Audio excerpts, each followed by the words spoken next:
Assalamualaikum warahmatullahi wabarakatuh. Hello everybody, pripun kabare? Mugi dipasian kesehatan lan keselamatan kangga Gusti Allah. Amin. Ada rotan, ada kayu. Teman-teman, kenalan yuk. Halo, perkenalkan nama saya Dini Damayanti, mahasiswa semester 6 Bimbingan dan Konseling Universitas Sultan Ageng Tirtayas. Jadi mahasiswa BK itu gampang-gampang susah loh. Ada beberapa dari mereka yang iseng mengatakan, masuk BK, nanti jadi guru BK dong. Emang bisa marah-marahnya? Ada juga yang iseng mengatakan, masuk BK, masalah lo sendiri aja belum selesai, sok-sokan mau bantuin orang lain. Ada juga yang iseng mengatakan, masuk BK, jangan-jangan sekalian konseling diri sendiri. Tapi terlepas dari semua itu, aku bersyukur banget loh jadi mahasiswa bimbingan dan konseling. Karena secara tidak langsung kita dilatih untuk menghargai orang lain, berempati, dan tidak sembarang memberikan judgement terhadap orang lain. Coba, kalian pernah gak sih curhat kepada teman ataupun orang yang kalian percaya bermaksud untuk mendapatkan solusi, didengarkan, tetapi hanya pengabaian yang kalian dapatkan? Misalkan, kalian lagi asik-asiknya nih, meluapkan emosi, mengutarakan apa yang kalian rasakan. Tetapi, orang yang kalian percaya untuk mendengarkan curhat, justru malah sibuk sendiri. Misalnya, memainkan gadgetnya, tidak ada kontak mata, atau sebatas ya terus. Oleh karena itu, hal tersebut tentu tidak diinginkan dan bahkan perlu kita hindarkan. Makanya banyak banget nih teman-teman di antara kita yang cenderung lebih suka memendam permasalahannya sendiri dibanding curhat kepada orang terdekatnya. Tapi tidak sedikit juga loh dari mereka yang merasa perlu bantuan orang lain yang lebih khusus, lebih ahli dalam menangani permasalahannya tersebut. Seperti di sekolah dikenal dengan guru BK, atau seseorang yang sudah memiliki sertifikasi khusus yang kita sebut dengan sebutan konselor. Nah, sekarang timbul nih pertanyaan baru. Kok bisa ya seorang konseli menceritakan permasalahannya kepada konselor yang sama sekali bukan teman dekatnya, bukan keluarganya, ataupun orang yang dia kenal dengan baik? Jawabannya adalah karena guru BK ataupun konselor adalah orang yang ahli dan memiliki pengetahuan khusus mengenai bagaimana cara mengatasi permasalahan tersebut. Namun, guru BK dan konselor juga perlu membangun kiat-kiat khusus agar konseli dapat terus mempercayai dan menerima layanan BK dengan baik. Yang pertama, konselor ataupun guru BK harus menunjukkan citra diri yang baik, mulai dari penampilan, perilaku, perkataan, dan lain sebagainya yang menunjukkan bahwa ia memiliki wibawa yang khusus. Selain penampilan, perkataan, dan perbuatan juga perlu diperhatikan oleh guru BK ataupun konselor. Karena konseli ini diibaratkan seseorang yang memerlukan bantuan. Ketika guru BK ataupun konselor sembarang mengucapkan kalimat atau perbuatan yang tidak diinginkan, tentu akan memberikan nilai negatif dari konseli. Yang kedua, konselor harus menunjukkan rasa hangat dan nyaman kepada konseli saat proses konseling berlangsung. Contohnya, konselor membuka pertanyaan seperti menanyakan kabar.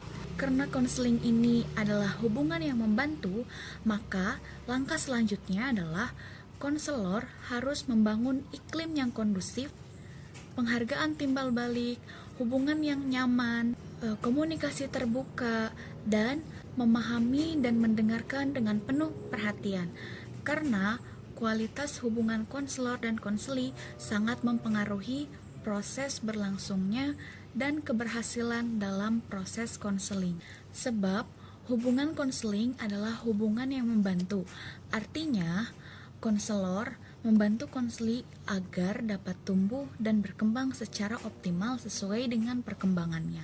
Tahap awal ini sangat penting dan berpengaruh besar bagi konselor dalam melangkah ke tahap-tahap selanjutnya. Karena di tahap awal inilah konseli mulai melakukan penilaian terhadap kinerja konselor dalam memberikan layanan untuk mengatasi permasalahan yang dialami konseli. Yang berikutnya adalah untuk semakin memupuk rasa kenyamanan dan kepercayaan konseli terhadap konselor, konselor juga perlu menjelaskan beberapa asas yang dimiliki saat konseling berlangsung. Yang pertama, ada asas kerahasiaan. Artinya, sebagai konselor atau guru BK, itu perlu menjaga asas kerahasiaan dengan tidak menyebarluaskan semua permasalahan ataupun hasil pembicaraan selama proses konseling berlangsung. Yang berikutnya, asas keterbukaan. Artinya, tidak ada lagi hal-hal yang ditutupi oleh konseli dalam mengutarakan semua permasalahannya ketika proses konseling berlangsung. Yang berikutnya adalah asas kesukarelaan. Ketika konseli sudah bercerita dengan apa adanya dan tidak khawatir lagi permasalahannya akan disebarluaskan, maka ketika sesi 1 ini dirasa sudah cukup bagi konseli untuk mengakhiri pertemuannya, konselor tidak harus ataupun tidak mewajibkan untuk mengadakan pertemuan berikutnya. Artinya, asas kesukarelaan ini konseli mengikuti proses konseling secara sukarela tanpa ada paksaan dari pihak manapun termasuk konselor. Nah, oleh karena itu, pertemuan-pertemuan berikutnya adalah pertemuan konseling yang dilakukan dan disepakati oleh konseli dan konselor. Selanjutnya, ketika semua asas sudah diketahui dan disepakati antara konselor dan konseli adalah penafsiran dan penjajakan masalah. Ketika konseli sedang bercerita, itu konselor seperti memasuki hutan belukar ataupun benang kusut. Artinya, permasalahan yang dialami konseli ini sangat kompleks dan klimaks gitu. Jadi, konselor harus memusatkan perhatiannya fokus terhadap semua permasalahan ataupun hal yang diutarakan oleh konseli agar benang merah dari permasalahan konseli tersebut dapat ditemukan. Pemusatan fokus terhadap apa yang konseli utarakan bukan berarti kita memotong pembicaraan konseli, bukan juga kita acuh terhadap konseli. Artinya, kita dapat tetap memberikan respon ataupun empati ketika konseli sedang berbicara. Contohnya, empati itu kan terbagi dua, ada empati verbal dan empati non-verbal. Kalau empati verbal, contoh kalimatnya adalah, Ibu sangat memahami apa yang Anda rasakan. Nah, empati verbal ini diucapkan ketika konseli sudah selesai berbicara. Adapun empati nonverbal itu boleh kita lakukan ketika konseli masih berbicara dengan anggukan kepala seperti ini.